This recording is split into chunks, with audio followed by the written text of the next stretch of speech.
Ya vimos cómo fue, digamos, ya sabemos que es una mercancía, por qué tiene valor, cuál es el valor de cambio, cómo suceden variaciones en las expresiones de valor de la mercancía.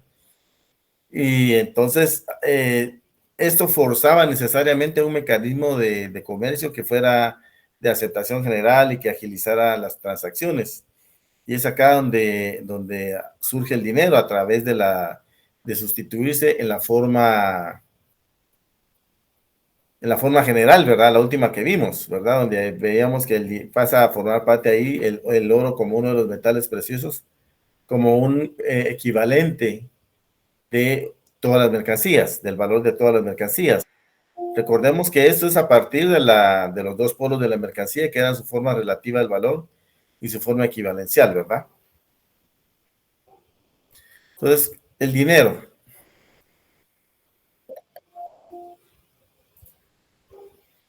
Aquí tenemos nosotros algunas pequeñas reseñas de cómo apareció el dinero. Realmente el dinero, pues, o los elementos que se utilizaron como dinero datan desde el año 1100 antes de Cristo.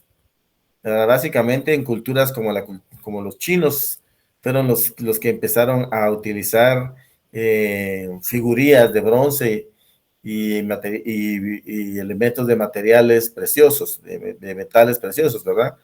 Y que todo el mundo aceptaba. Entonces, eso fue lo primero que empezó a funcionar como dinero. En el siglo VI antes de Cristo también aparecen en Asia Menor por primera vez las monedas hechas de una aleación de oro y plata.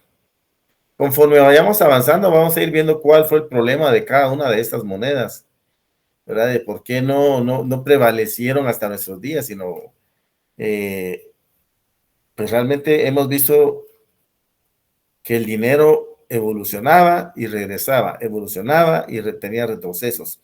¿Por qué? Por la voracidad, no voracidad, podríamos decir, por la avaricia del hombre, por irrespetar las reglas naturales del dinero, ¿verdad? Que son un respaldo, o sea, el dinero no puede existir sin respaldo.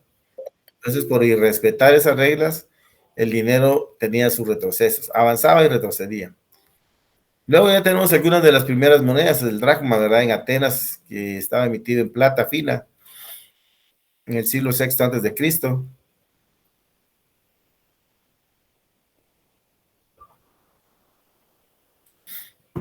El qian o moneda china, que se emitió también en el siglo IV.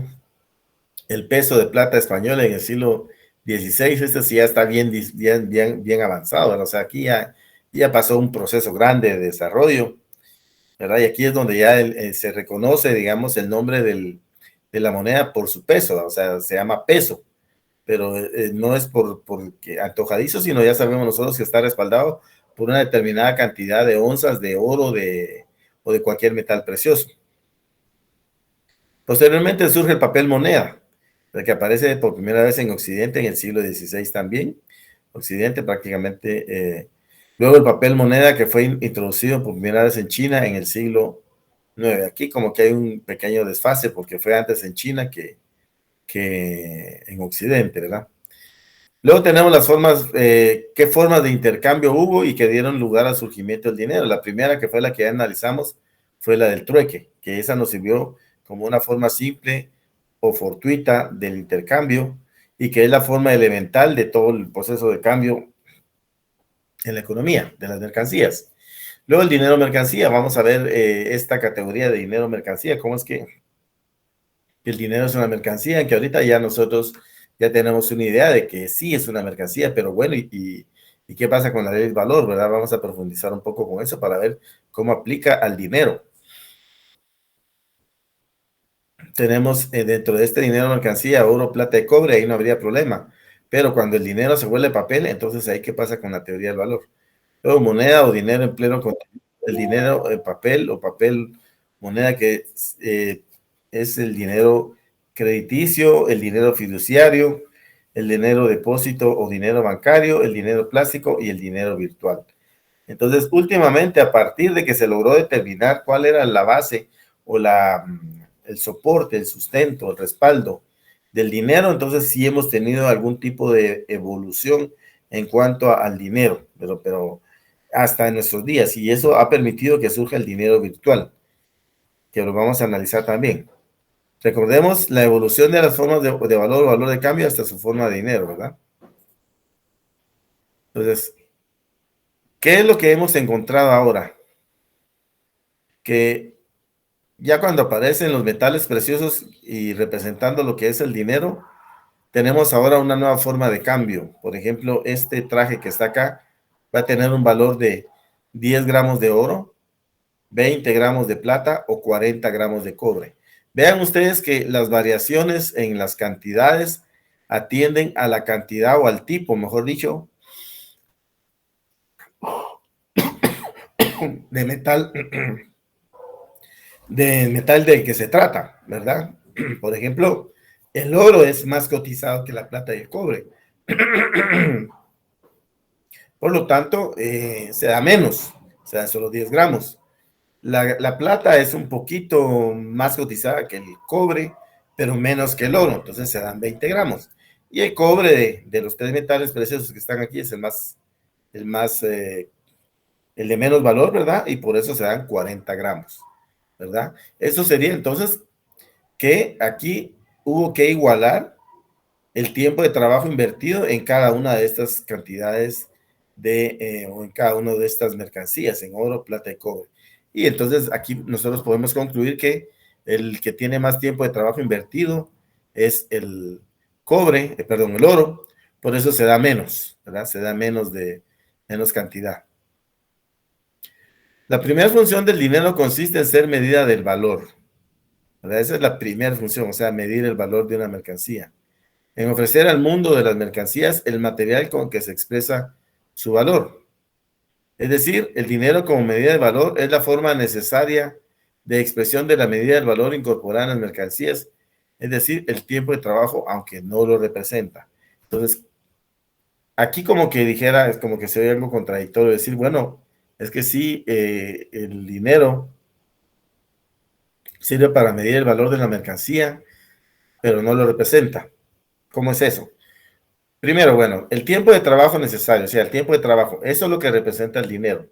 ¿En qué lo representa? En términos de un salario que va a alcanzar para comprar los bienes necesarios para mantener el valor de la fuerza de trabajo y poderse incorporar al día siguiente.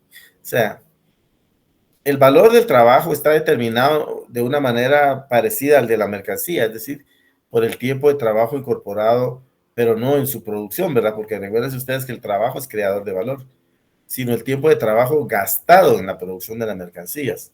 Entonces, ese desgaste que se da necesita ser restituido con alimentos, con nutrientes, con proteínas, vitaminas, etcétera, etcétera. Entonces, para poderlo reponer esa cantidad de desgaste, se necesita dinero para comprar los bienes que van a reponer los bienes que van a reponer ese desgaste, ¿verdad? Entonces, así es como se representa entonces el valor de la fuerza de trabajo, por el valor de los bienes necesarios para restituir la energía para poder seguir trabajando al día siguiente, ¿verdad? Eso es lo que dice la teoría, que es el valor de la fuerza de trabajo. Entonces, esto está medido por el dinero, pero no está representado por el dinero. O sea, solo lo mide, no lo representa. ¿Por qué? Porque el dinero no tiene tiempo de trabajo socialmente necesario incorporado. O sea, lo tiene, pero no se puede equiparar al valor de una mercancía.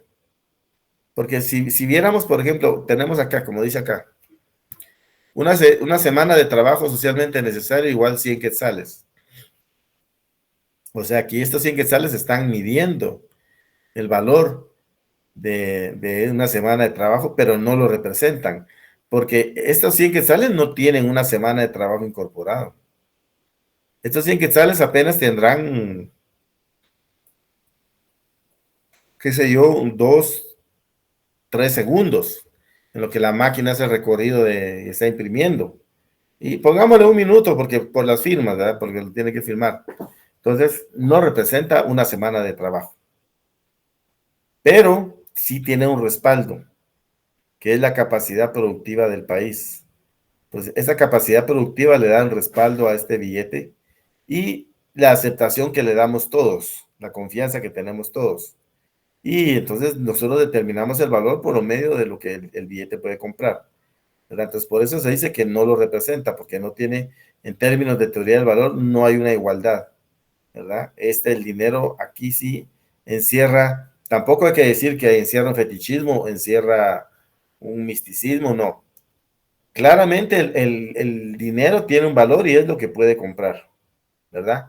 Y no le podemos nosotros adjudicar al dinero más valor del que tiene. No podemos decir, no, es que este billete para mí vale 200 quetzales. No, ¿verdad? Sí se da el mismo fenómeno, digamos, en tema de, por ejemplo, para los coleccionistas, en cuanto a que se ponen a vender billetes antiguos en buen estado y los dan caros. Pero en ese momento el dinero no representa una función de dinero como tal, sino representa una función de, de atesoramiento, pero de acumulación de, de cosas materiales, porque ese dinero no se va a sacar a la calle a circular. No se saca porque las personas le han atribuido un mayor valor, ¿verdad? Pero no es el mismo valor de una mercancía, porque la mercancía, pues, tiende a satisfacer necesidades y está destinada para eso y nosotros le cambiamos el valor. Digamos, esta diferencia de valor que hay el dinero antiguo con una mercancía corresponde a, podríamos decir, estrictamente a caprichos, a, qué sé yo, pues, formas que tienen las personas de querer gastar su dinero, o sea, querer tener algo que ya no está en circulación, algo que desapareció, ¿verdad? Entonces, no es que se le atribuye un fetiche, sino es, bueno, podríamos mencionar que tal vez sí es un fetiche porque se le está dando más valor del que tiene, se le atribuye, ¿verdad? Pero en la actualidad, el dinero no se puede subjetivizar del valor, no se puede subjetivar. ¿Verdad? El dinero tiene un valor objetivo porque no depende de él, sino depende de las condiciones en las cuales la economía se esté desempeñando. ¿Verdad? Ustedes no pueden ir y decirle, mira, es que este dinero vale 100 quetzales y me da lo que tiene 100 quetzales. Ah, bueno, se lo doy. Un Tortrix. ¿Cómo que un Tortrix? Sí, un Tortrix vale ahora 100 quetzales. ¿Verdad? O sea, es el mercado el que determina el valor de la moneda, no solo la en Guatemala, sino en todo el mundo. Y a nivel mundial también determina las paridades de los diferentes tipos de cambio de las monedas. Entonces, por eso se dice que el dinero no lo representa. La expresión de valor de una mercancía en la mercancía de dinero en su forma monetaria o su precio. Es su forma monetaria o su precio, o sea, la expresión del valor, ¿verdad? O dicho de otra manera, el precio es la expresión monetaria del valor de la mercancía. Aquí está más claro, ¿verdad? El precio es la expresión monetaria del valor de una mercancía.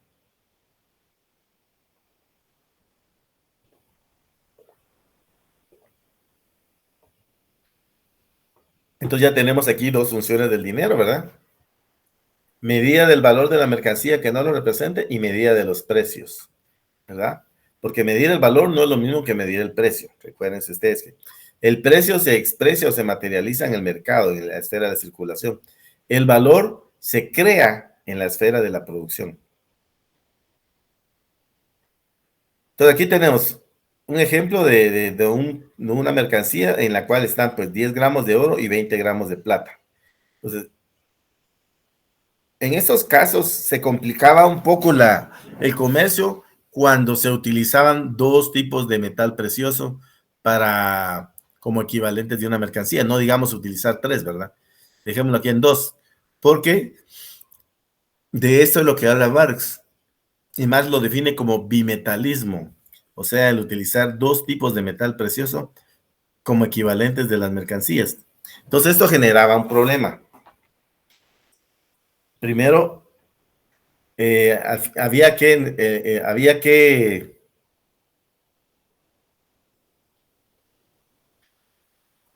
tomar la decisión si ustedes tenían los dos metales, cuál iban a utilizar, ¿verdad? Y los valores de los metales fluctuaban entre ellos. Es decir, les voy a poner un ejemplo. Digamos que ustedes quieren comprar un celular y ustedes tienen la posibilidad de pagarlo en quetzales o en dólares, ¿verdad? Ustedes pueden pagarlo ya sea en quetzales o en dólares porque tienen las dos monedas. Entonces, primero van a tener que hacer un cálculo de ver cuál moneda está valiendo más. Por ejemplo, si el dólar está subiendo más, entonces ustedes mejor dicen, ah, no, si el dólar está subiendo de valor, mejor lo voy a pagar con quetzales, ¿verdad? Pero si el quetzal está subiendo de valor, entonces lo voy a pagar con dólares. Entonces tiene que tomar la decisión de ver cuál moneda, cuál de los dos metales preciosos tiene más valor. Y al final, el que determina el valor es el metal más escaso, en este caso el oro, ¿verdad? Aunque el oro no se utilice para realizar la transacción, sino sea la plata.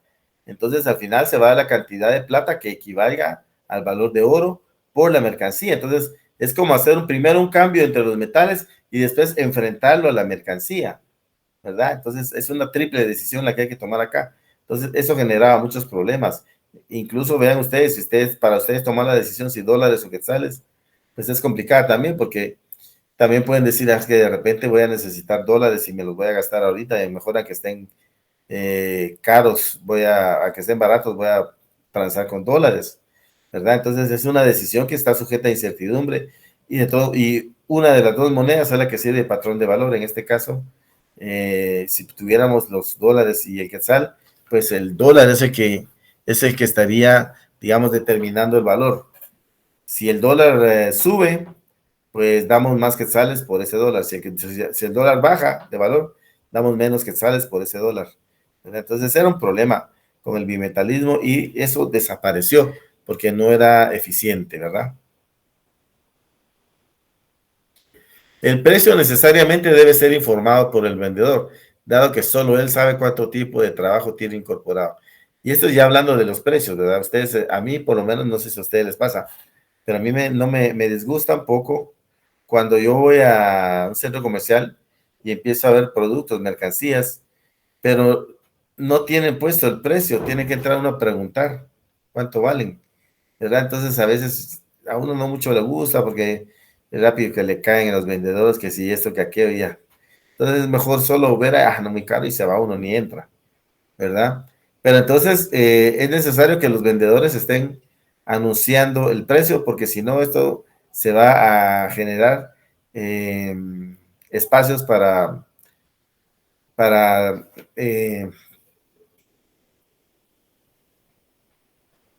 vamos a ver, si el trabajador, perdón, si el vendedor no determina, no informa del precio al trabajador, esto va a dar lugar a espacios como de estar regateando o discutiendo sobre el precio, ¿verdad? Es más, a veces también el precio a nosotros nos va a parecer muy caro, ¿verdad? Entonces, por eso es necesario que el trabajador, perdón, que el vendedor informe del precio eh, a la persona que quiere comprar, cuánto vale. Porque nosotros podemos tener una apreciación, pero el vendedor sabe precisamente cuánto tiene de tecnología incorporada, por ejemplo, en este caso las cámaras, y eso ya sabemos nosotros que representa mayor tiempo de trabajo, por lo tanto, el precio se estaría justificando por esa línea, ¿verdad? Por otro lado, también solo el vendedor, como dice, y sabe cuánto tiempo de trabajo incorporado tiene la mercancía, ¿verdad? Nosotros podemos tener alguna apreciación, pero no sabemos exactamente cuánto tiempo de trabajo tiene. Pues por eso es necesario que el vendedor nos dé a nosotros ese valor del precio. Cuando se usaban metales preciosos como dinero, su medida natural era su peso. Por eso los nombres de los pesos de los metales, libra esterlina, libra inglesa, etcétera. Luego aquí tenemos algo interesante, ¿verdad? El dinero imaginario. Y esa es una ventaja que nos da el dinero como, digamos, como función, el dinero imaginario. ¿Qué quiere decir eso? Que nosotros podemos hacer un presupuesto en nuestra mente sin necesidad de tener el dinero todavía en las bolsas. Por ejemplo, van a pagar el día lunes, decimos nosotros, entonces ya empieza uno a ver en qué es lo que se va a gastar el dinero. Entonces ya uno puede visualizarse, uno sabe, no me va a alcanzar, no me va a alcanzar, ¿verdad? O sí me va a alcanzar. Eso lo puede hacer uno gracias a estas características del dinero, ¿verdad? De representación de valor, perdón, de medición del valor, ¿verdad? Tenemos la segunda función, entonces ya vimos la primera función que era medida del valor, ahora vemos la segunda función que es medida de los precios. Como medida del valor, el dinero transforma los valores de las mercancías en determinadas cantidades de oro imaginarias, que es lo que les decía, bueno, está midiendo el valor, entonces esta mercancía tiene un precio, tiene un valor, mejor dicho, no digamos al precio, tiene un valor de tanto para mí, yo sé cuánto me costó. Como medida de los precios, eso es como medida del valor. Como medida de los precios, mide las distintas cantidades de oro con arreglo a una determinada cantidad de oro que se acepta como unidad, por ejemplo, una libra de oro. Bueno, entonces, como medida del valor, yo sé cuánto, cuánto me representa a mí en términos de desgaste. Es decir,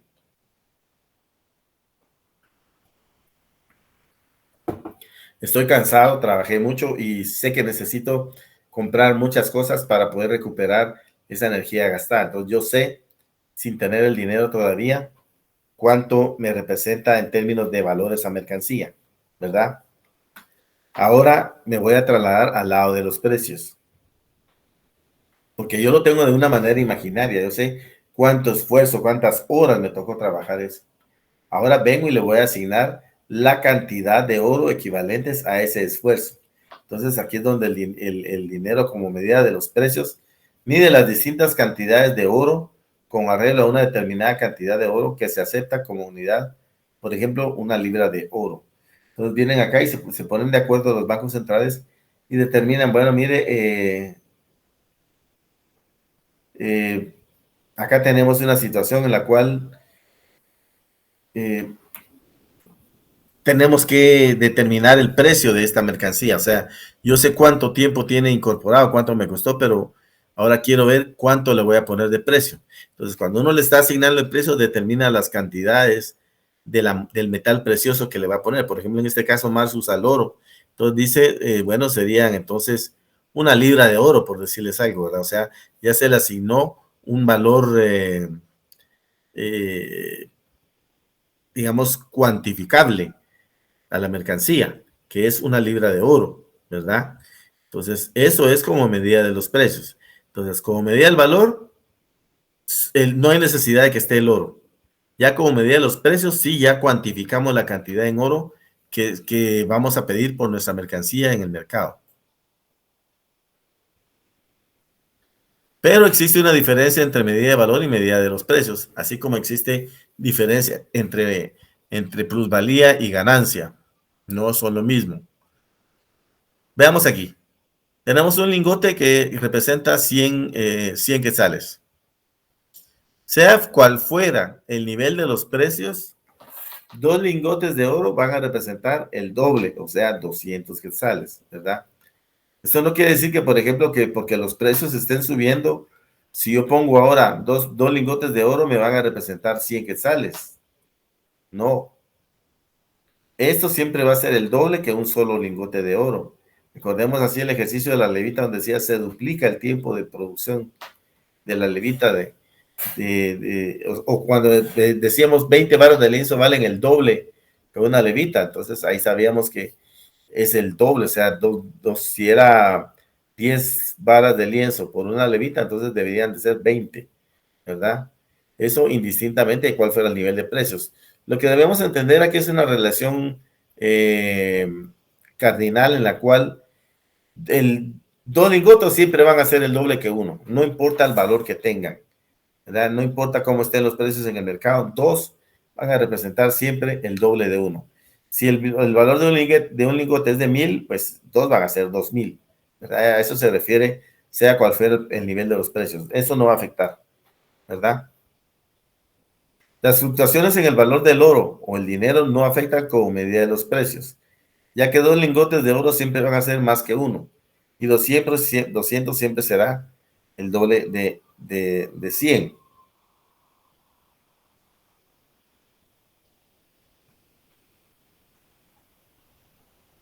Aun cuando el valor del oro esté, digamos, discrepando, pero siempre cambia el valor del oro, pero siempre dos lingotes van a valer el doble que un solo lingote, ¿verdad? Entonces, aquí tenemos un ejemplo de variaciones en los precios del oro, veamos. Tenemos una jornada en la cual se generan 100 quetzales de valor produciendo este traje. El equivalente en metal precioso de este traje son 10 gramos de oro, que también representan una jornada. Por lo tanto, si ya aquí el término jornada ya implica la reducción al tiempo de cada una de las mercancías.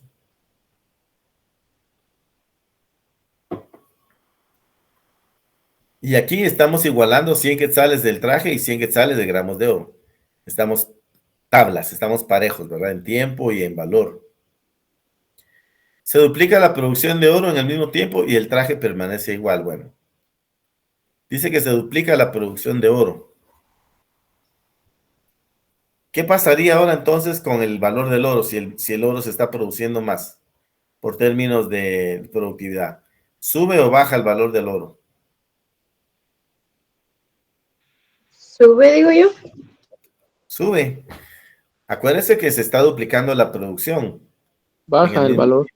Baja. Baja el valor, exactamente. ¿Por qué? Porque en el mismo tiempo se está produciendo más oro. ¿Se recuerda de los tenis? Cuando poníamos que 4 tenis representaban el valor de un tenis de una jornada de 8 horas distribuyéndose las 2 horas entre cada tenis. Pero si se agregaban más tenis, cada tenis que se iba agregando iba distribuyéndose el valor de la jornada entre los tenis que se iban agregando. Pues aquí se duplica el valor del oro, entonces en el mismo tiempo se duplica la producción de oro. Es decir, en el mismo tiempo, porque no nos están diciendo se duplica la jornada, ¿verdad? Ojo con las palabras, y aquí es donde entra el juego de palabras. Se duplica la producción, bueno, y aquí dice en el mismo tiempo, ¿verdad? Entonces en el mismo tiempo se hace más oro por productividad. Eso quiere decir que el valor del oro que antes que representaba 10 jornadas, ahora se distribuye a 20 gramos de oro, perdón, a 10 gramos ahora se distribuye a 20. Por lo tanto, como el valor del traje permanece constante, entonces tenemos que dar el doble del oro, que son siempre 20 gramos. Aquí hay un error, aquí esto siempre vale 100 quetzales. Porque el valor no ha cambiado. Lo que pasa es que en el mismo tiempo se está produciendo más.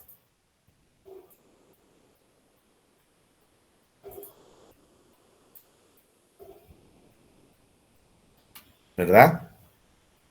Entonces ahora debemos de dar 20 gramos de oro por el mismo traje. Eso independientemente del precio del oro en el mercado, ¿verdad?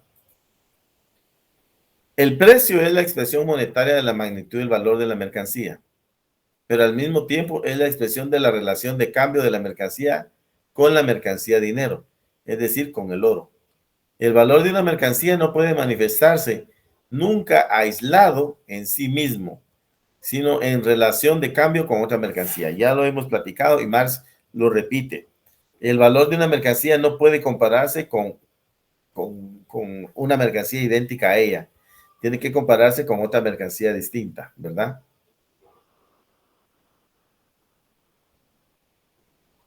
Esta relación no es influida solo por la magnitud del valor, sino también por otras circunstancias. Con ello surge la posibilidad de la discordia entre precio y valor. ¿Cuáles son esas circunstancias? El fetichismo de la mercancía.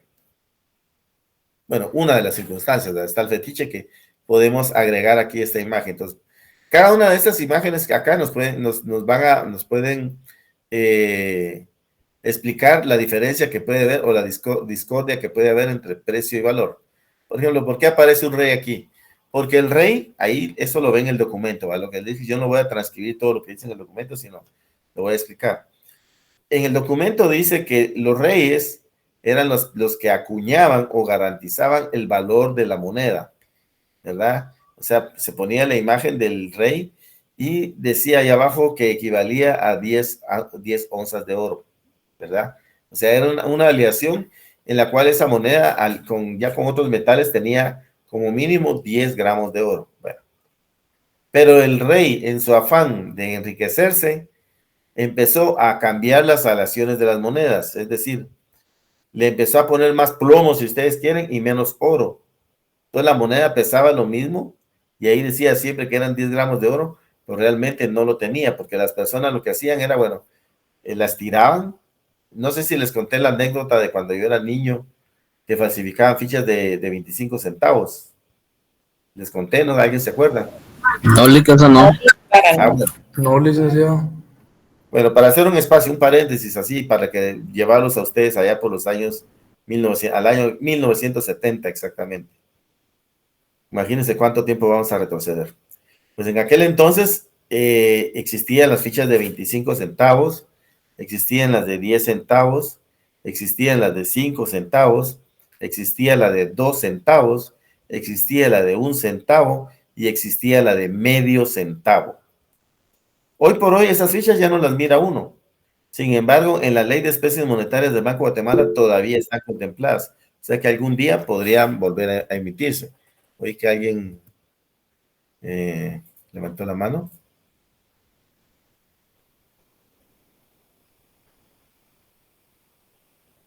¿Alguien levantó la mano? No, fue un comentario. Bueno, entonces, ¿qué representa el rey? Bueno, ya les dije, entonces les estoy hablando del ejemplo del año 70, que cuando yo era niño. Entonces resulta que hoy por hoy esas monedas ya no existen porque no valdrían nada, pero en esa época yo iba a la tienda con una monedita de centavo, compraba chicles Corbis, no sé si todavía existen, los chicles Corbis. O digamos que uno de los que existe ahora, los Bubble, burbuja. Digamos que me compraba uno de esos y me daban medio centavo de vuelto. Valía medio centavo el chicle. Entonces, el dinero valía un montón. Me daban 2 centavos a mí y yo me sentía millonario. Y en ese tiempo, entonces, estaban las fichas de 25 centavos igualitas a las de ahora, solo que mejor hechitas, ¿verdad? Y tenían una aleación de plata. Las monedas en esa época todavía tenían aleación de plata, ¿verdad? Entonces, los falsificadores empezaron a falsificar fichas de a 25 centavos y se quedaban con las buenas y sacaban una falsa, pero hecha de una aleación de zinc y de plomo. No tenía nada de plata. Entonces, la gente se empezó a dar cuenta. ¿Y cómo se dieron cuenta? Porque de repente a alguien se le cayó la ficha y sonó raro. Sonaba raro, y es cierto, a mí me consta, sonaban raro. Entonces mi mamá me decía, mira, anda a la tienda, me daba un quetzal, ¿verdad? Un quetzal era un dineral, puchica, aquí tengo yo un mes de dulces, decía yo. Y no es mentira, fíjense que con un quetzal mi papá nos daba el domingo, antes la costumbre era de ir a todos los domingos al cine, y nos daba un quetzal para ir al cine, y éramos 3 varones y mi hermana, éramos 4, e íbamos con un quetzal al cine, pagábamos la entrada, nos alcanzaba para los poporopos y todavía para un pan en la salida y para la camioneta. Imagínense. Galería que existía en ese entonces en los cines costaba 2 centavos. 2 centavos. O sea, ustedes con 2 len podían entrar al cine y daban 2 películas, no solo una. Bueno, entonces, los vendedores, los de las tiendas se enojaban cuando uno tiraba la ficha, ¿verdad? Porque pensaban que uno desconfiaba, pero es que era cierto.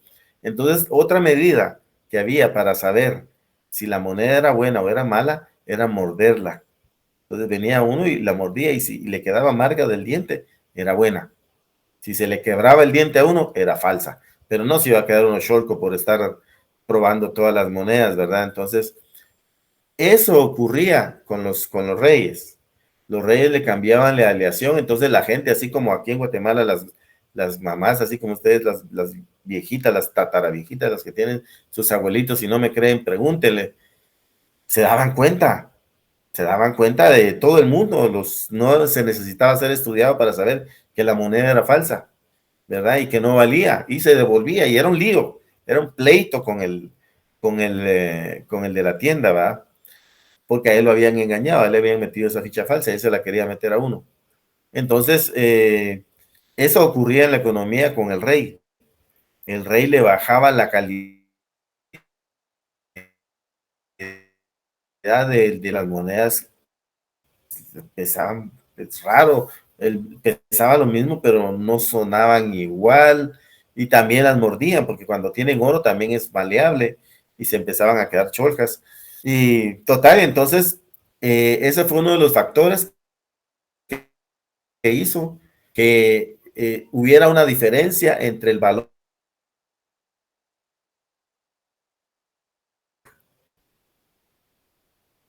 ¿verdad? Es uno de los factores. Y eso ocurrió en todas partes del mundo. Y ocurría, por ejemplo, más adelante cuando vamos a ver, cuando se devalúa la moneda porque se pasa el mismo fenómeno. Pero aquí ya tenemos explicado uno. Luego, el Banco de Guatemala, aquí aparece el Banco de Guatemala, y eso aparece aquí porque también es uno de los entes que puede afectar el valor de la moneda. ¿Cómo lo puede afectar? Pues emitiendo más dinero de que se necesita la economía. O sea, el dinero en la economía es un balance. Si hay más del que existe, entonces va a haber una influencia sobre los precios. Creo que aquí, solo déjenme ver más adelantito, tenemos un ejercicio para demostrar esto. Vamos a ver. Ah, sí, ahí está el ejercicio.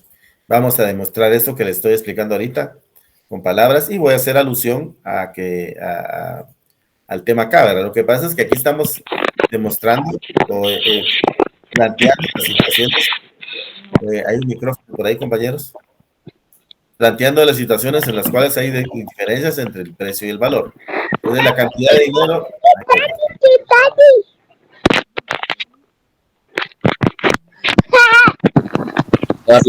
Micrófono. Ahí está. Entonces, el Banco de Guatemala también puede ejercer alguna injerencia o alguna diferencia entre el precio y el valor de una mercancía.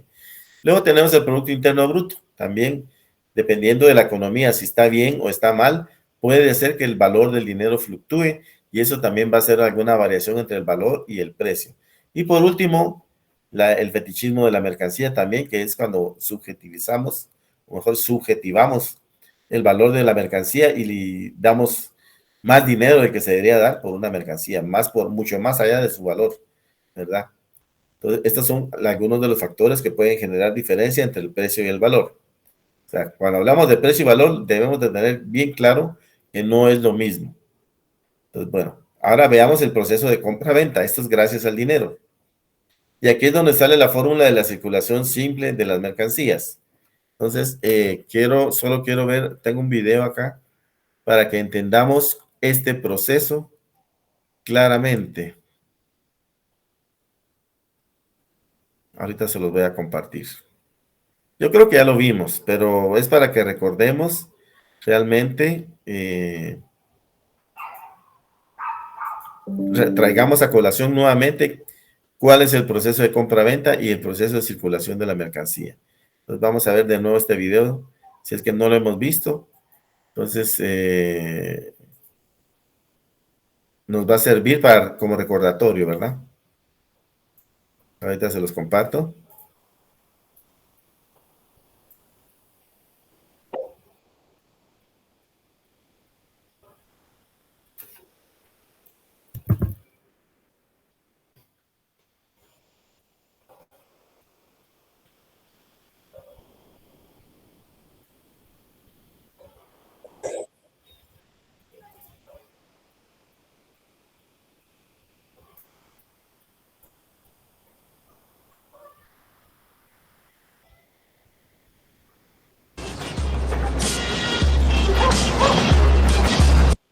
Ya lo vimos.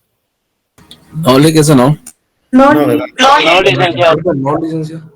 Entonces ahorita vamos a entender claramente cuál es el proceso de compra-venta y la función del dinero como medio de circulación. Pongamos la atención.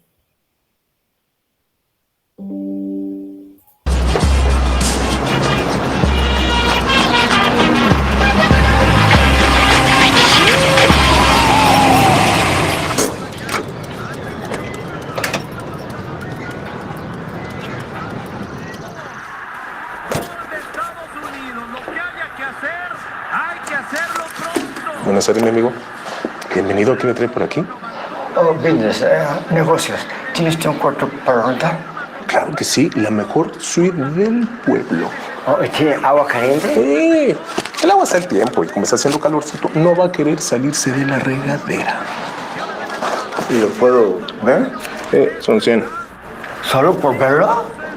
Bueno, si quieres, si no se lo regreso. ¿Cómo se llama? Tony Black. Se va a quedar. ¿Lista? Elías, acompaña al señor a ver la suite. ¿Cuál suite? Es la presidencial. Bienvenido, mi gringo.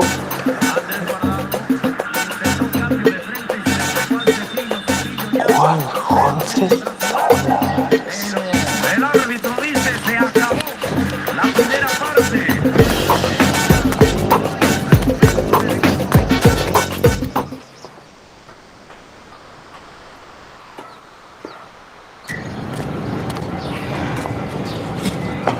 ¿Y ahora qué quieres? Nada. Vengo a pagarte lo que te debo. ¿Me vas a pagar? Todos los desayunos, comidas y cenas de los últimos meses. ¡Órale! $100. Te acostumbres a ver de esos. Estamos a mano, Fulgor. A ver si ahora sí nos asociamos, ¿no? Te oyera tu difunto hermano. Pero ya se murió. Si se te ofrece algo, me avisas.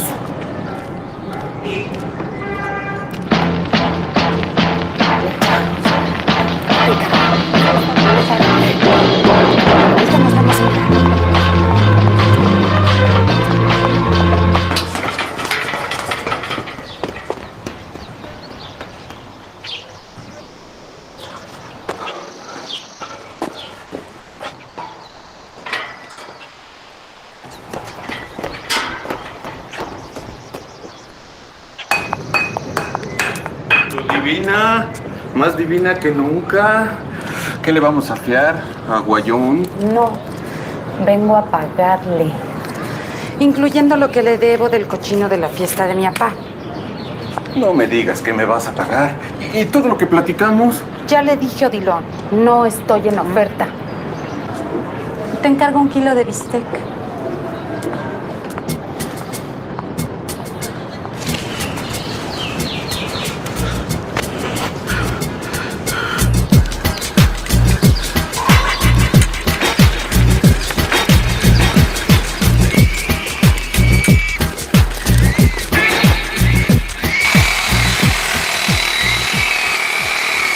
Hola. ¿Y dónde puedo? ¿En la oficina?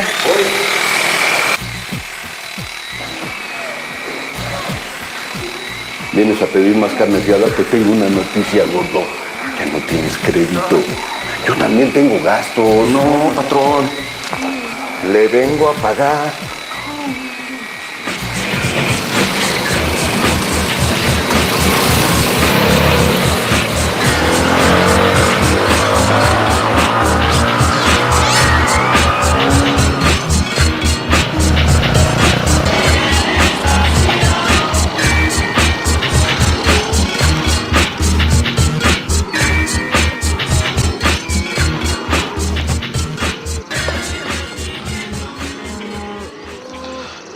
Lo interrumpo, don Aníbal.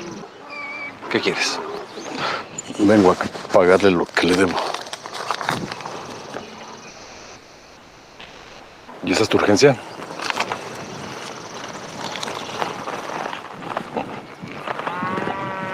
¿Qué más, Nepo? Pues, ¿qué más, señor?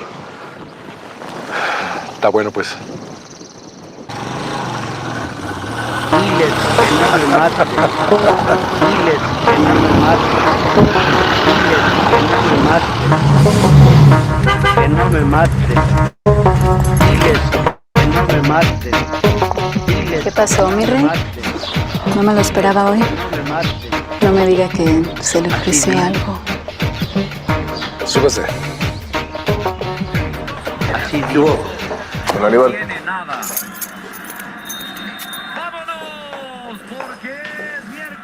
Espérame tantito, papi. Está bueno, que no te tardes.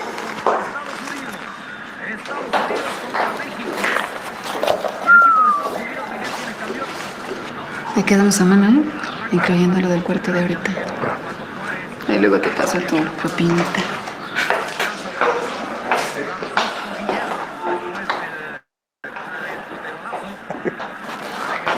I'm sorry, huele muy malo. Está bien, gringo. Un trato es un trato. Que le vaya bien. Bye bye. Gringo.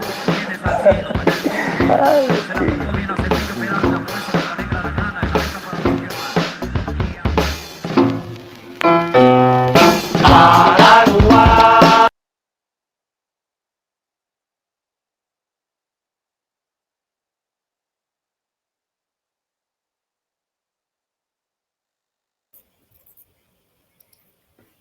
Bueno, la verdad es que con este video vamos a entender nosotros claramente el proceso de compra-venta y el de circulación del dinero, y también vamos a entender cuánto dinero necesita una economía para poder funcionar.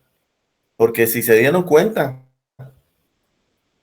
al final sí, pagaron un dinero y regresó a su origen. Eso también nos sirve para explicar el curso del dinero, ¿verdad? Entonces vamos a empezar ahorita con el proceso de compra-venta y lo vamos a ir asociando a ese video, a lo que vimos ahí.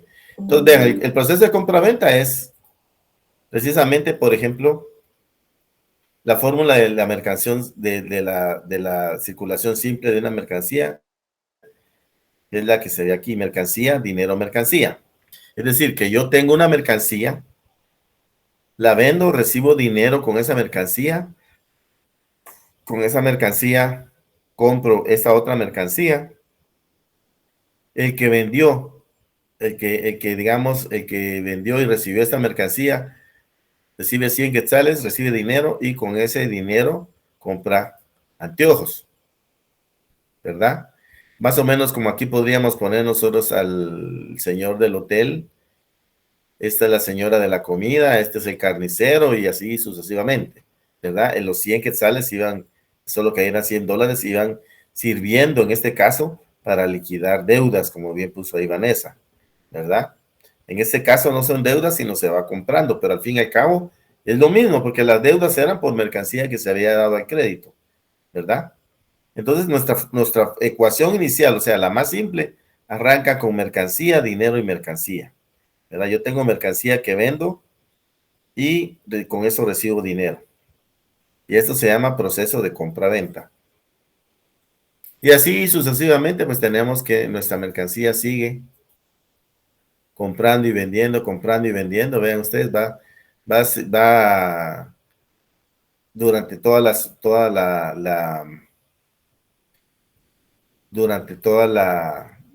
el movimiento en la sociedad vendiendo. O sea, aquí es el caso del pueblo completo, ¿verdad? O sea, allá se acabó con el gringo, pero aquí sigue. Aquí, digamos, en este ejemplo que les pongo aquí, podría seguir y seguir. Y de hecho el dinero así es, pues no se acabó con el gringo, porque de repente el gringo le fue a dar esos $100 a alguien que le debía, que le recibió el gringo, también fue a comprar algo a otra persona, y así, ¿verdad? Porque realmente el supuesto aquí es que el dinero nadie lo guarda, ¿verdad? Eso quiere decir que esta relación que teníamos acá, de intercambiar un conejo por un pescado, ahora funciona de la siguiente manera: mercancía, dinero, mercancía. O sea, no se lo dan directamente, sino este señor vende su conejo, recibe $100 y con esos 100 quetzales compra el pez, ¿verdad? Con la circulación de las mercancías quedan abolidas las limitaciones temporales, locales e individuales del trueque de los productos, porque, por ejemplo, vean, volvamos al video. Ahí hay una persona extranjera que llega a hacer comercio con unos mexicanos. Ese pueblo se conoce, a mí se me hace conocido. Parece que fuera la Antigua, pero no es la Antigua, es un pueblo que existe ahí en Tuxtla. Si ustedes algún día lo quieren ir a conocer, se llama San Cristóbal Las Casas, ¿verdad? Está de aquí de la capital, está como a 500 kilómetros, pero es una copia de la Antigua, ¿verdad? Pero es más bonita la Antigua porque no tiene las iglesias. Todas las calles y las casas son parecidas a las de la Antigua, pero no tiene las iglesias que tiene la Antigua, ni las ruinas, ni nada de eso, ¿verdad? Entonces ahí filmaron eso. me parece conocido por la arquitectura de las casas y la calle. Bueno, entonces, ya con el trueque había muchas limitaciones, ahora con el dinero ya no hay limitaciones, se puede ir a comercializar a cualquier lado. Y aquí es donde aparece el curso del dinero, también, ¿verdad? Que empezamos con el mismo tema, vendemos, compramos, entonces el dinero cada vez se aleja más de nosotros, se va yendo. En el video, por ejemplo, ahí, pues como está algo corto, el dinero regresó al gringo, pero en la vida real, nosotros un billete de 100 quetzales que saquemos para comprar, difícilmente nos va a regresar el mismo, pero sí nos va a regresar otro billete, o sea que se cumple lo del gringo. El curso del dinero implica entonces que el dinero cada vez que lo gastamos se aleja más de nosotros por el proceso de compra-venta. Eso es lo que se conoce como el curso del dinero, es cuando se aleja más de su primer tenedor, o sea, la primera persona que lo tiene. El curso de dinero es la consecuencia de la circulación de las mercancías y no como a menudo se opina, su causa. O sea que la consecuencia de que el dinero se aleje más es la circulación de las mercancías, es decir, estar comprando y vendiendo, ¿verdad? Y no la causa de la circulación de las mercancías, sino es consecuencia, ¿verdad? El dinero funciona en el intercambio sacando y metiendo mercancías de la circulación, porque en una fórmula simple y sencilla podemos determinar la cantidad de dinero que necesita la economía bajo ciertos supuestos constantes. Por ejemplo, recordemos el video. ¿Cuánto dinero se necesitó en el video para liquidar todas las deudas que habían ahí? $100. $100, ¿verdad? $100. Exactamente. Y aquí ustedes, por ejemplo, pueden ver en esta economía, en este ejemplo aquí, cuánto dinero se necesita para realizar todos estos procesos de compra-venta. 100 quetzales. ¿Verdad? Porque uno recibe y otro da, uno recibe y otro da. Pero esto porque lo estamos viendo nosotros aquí y el video porque lo vimos ahí.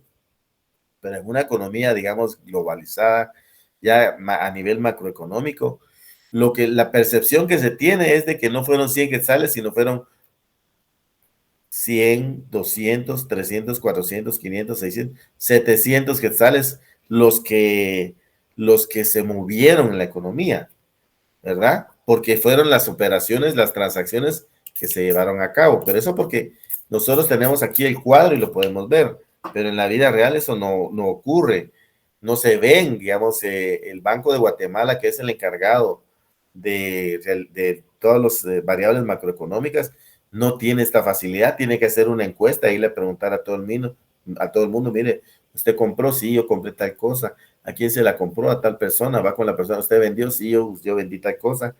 Y también compró, sí, compré. O sea, es una encuesta, es la encuesta de precios que hace el INE y también una encuesta que hace el Banco de Guatemala de lo que es el índice de actividad económica. Entonces así arman las cifras. ¿Por qué? Porque no tiene no tiene así bonito como lo tenemos aquí o no tiene un video. Entonces ya teniendo en cuenta esto, el banco puede determinar la cantidad necesaria que una economía debe de tener para que no haya problemas de desequilibrio entre el valor y el precio, como lo vimos anteriormente. Se recuerdan que yo les mencioné ahí que estaba el Banco de Guatemala, ¿verdad? Entonces, por ejemplo, hay una fórmula para poder encontrar la cantidad de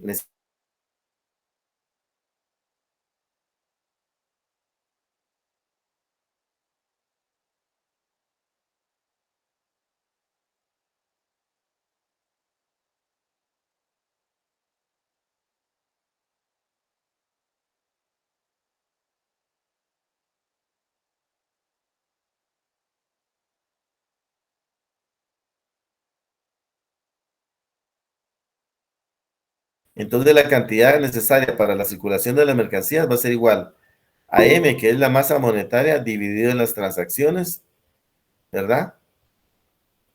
Y los precios van a ser igual a M dividido en las transacciones. Perdón, aquí están los precios.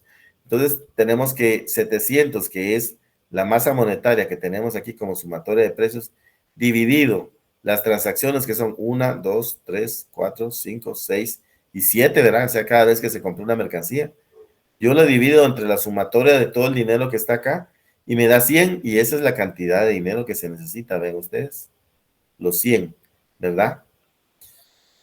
Tenemos, o sea, estamos hablando de cada una de las variables, ¿verdad? Por ejemplo, la masa monetaria, que es igual a la sumatoria de los precios. Bueno, la cantidad necesaria que necesita una economía para la circulación de mercancías, la calculamos dividiendo la masa monetaria, que ya sabemos que es la sumatoria de los precios, entre las transacciones, o sea, 700 entre 7.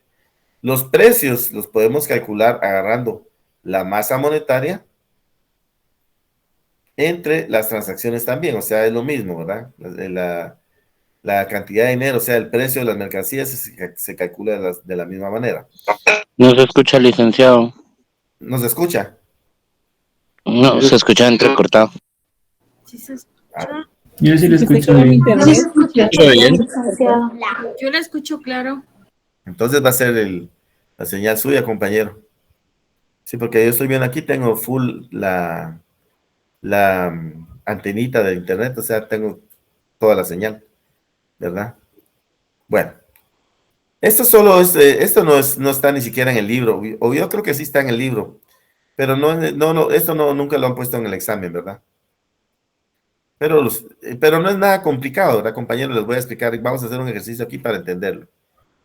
Entonces, por último, la determinación de las transacciones es igual a T, que es M por B sobre B. M es la masa monetaria, B es la velocidad de circulación y P son los precios. Por lo tanto, T es igual a 700, que ya vimos que era la sumatoria de toda la masa monetaria, por B, que era la velocidad de circulación, y todo esto sobre 100, que son los precios, ¿verdad? Y eso nos da 7. Entonces, aquí calcularlo de una manera aislada, como lo hicimos allá, cada variable, cuesta más entenderlo. Mejor focalicémonos en esta. Voy a borrar aquí estos ejercicios para que los hagamos y así entendamos. Voy a borrarlos.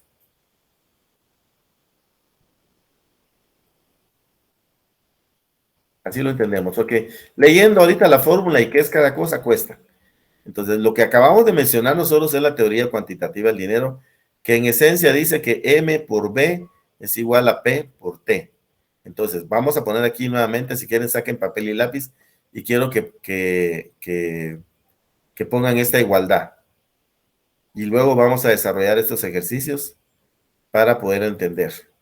Porque estoy seguro que ahorita, pues no sé si captaron, yo creo que se hicieron un poquito más de bolas, pero ahorita lo vamos a entender claramente planteándolo de manera como nos dice la teoría cuantitativa del dinero. Entonces, me avisan cuando ya tengan su papel y lápiz ahí a la mano.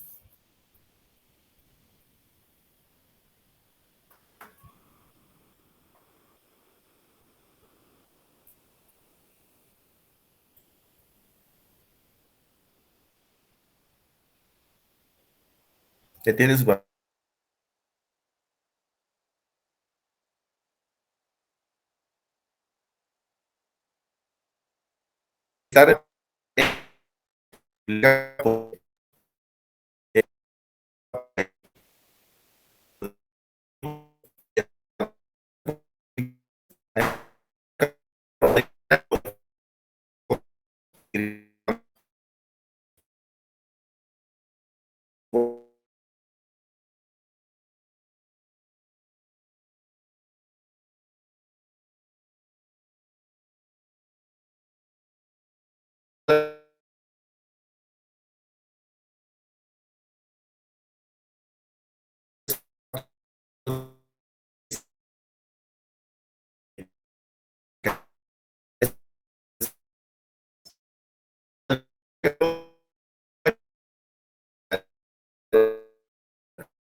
gente